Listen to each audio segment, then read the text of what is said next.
सुंदरी सुहावे सुहावे सुंदरी सुहावे गोबर करुणे छावन रे गबना मासे गोबर करुणे छावन रे गबना एक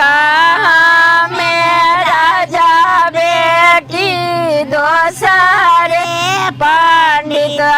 पुतहु दोसरे पंडित पुतहु हमसे न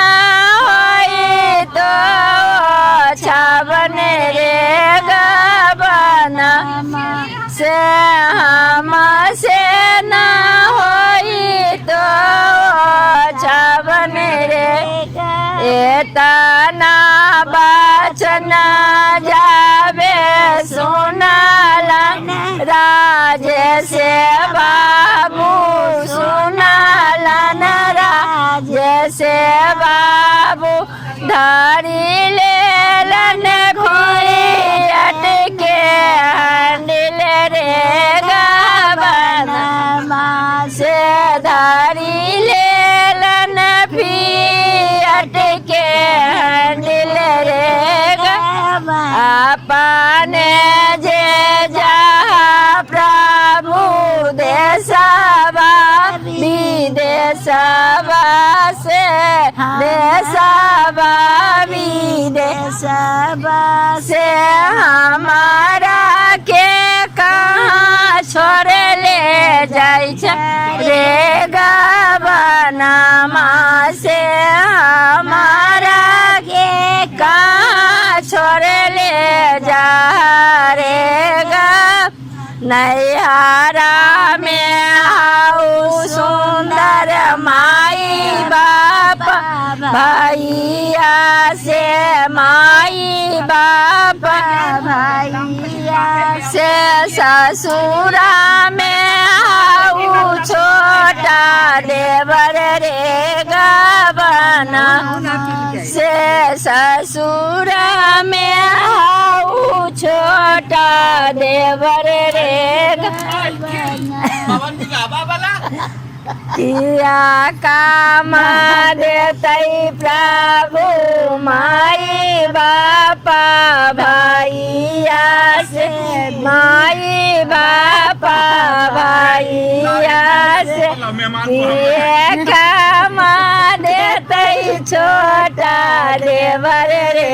गबना से किए काम देतै छोटा देवर रे गबना दरिया फानै तौ सुंदर माई बापा भैया से माई बापा भैया से अरजन खिलै तौ छोटा देवर रे गबना से अरजन खिलै तौ छोटा देवर रे निदाकारी देतै प्रभु माई बापा भैया से मलकारी देतै छोटा देवर रे गबना से जुदाकारी देतै छोटा देवर रे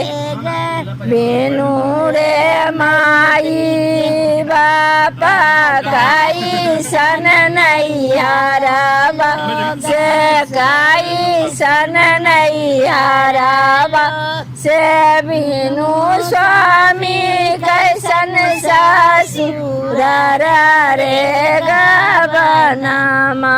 से बिनु स्वामी कैसन ससुर रे गबना